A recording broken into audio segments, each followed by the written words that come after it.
મિત્રો, આજે વાત કરવી છે બ્લડ રિલેશન માટે, અને એમાંય બાપ દીકરાના એ લોહીના સંબંધ વિશે. All blood relations are created by God. દરેક બ્લડ રિલેશન, દરેક લોહીના સંબંધો ભગવાન જ બનાવે છે, અને એ ભગવાને નિર્મિત કરેલા સંબંધોને સાચવવાની જવાબદારી આપણા સૌની હોય છે. જ્યારે બાપ દીકરાના સંબંધની વાત કરીશ તો મિત્રો એટલું જ કહીશ કે બાપ દીકરાનો જે સંબંધ હોય છે એ અત્યંત ગરિમાપૂર્ણ હોય છે, અને આવા ગરિમાપૂર્ણ સંબંધને સાચવવાનો અને એની માવજત કરવાની જવાબદારી બાપ અને દીકરાની બંનેની હોય છે.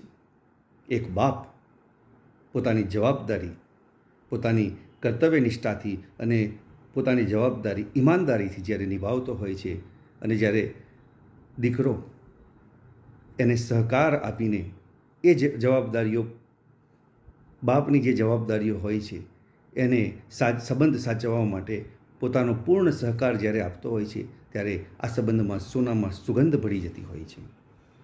જો બાપ અને દીકરો સમજદારીથી ઊંડાણપૂર્વક આ સંબંધને સમજીને ચાલે ને, તો બાપ દીકરા જેવો પરમ મિત્ર આ દુનિયામાં ક્યાંય પેદા નથી થયા. જો બાપ અને દીકરો આવી રીતે પરમ મિત્ર થઈને આ સંબંધની માવજત કરે ને, તો આ જનરેશન ગેપ જે વર્તાતી હોય છે એ દરેક જગ્યાએ નાબૂદ થઈ જાય.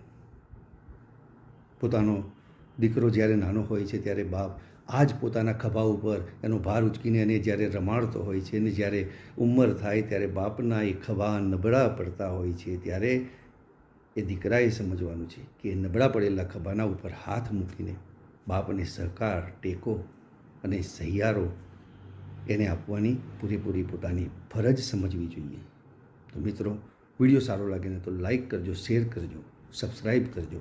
બાપ દીકરાના સંબંધ વિશે આજે આટલું જ. બીજા નવા વિડીયોમાં થોડીક વધુ વાત કરીશું. આવજો.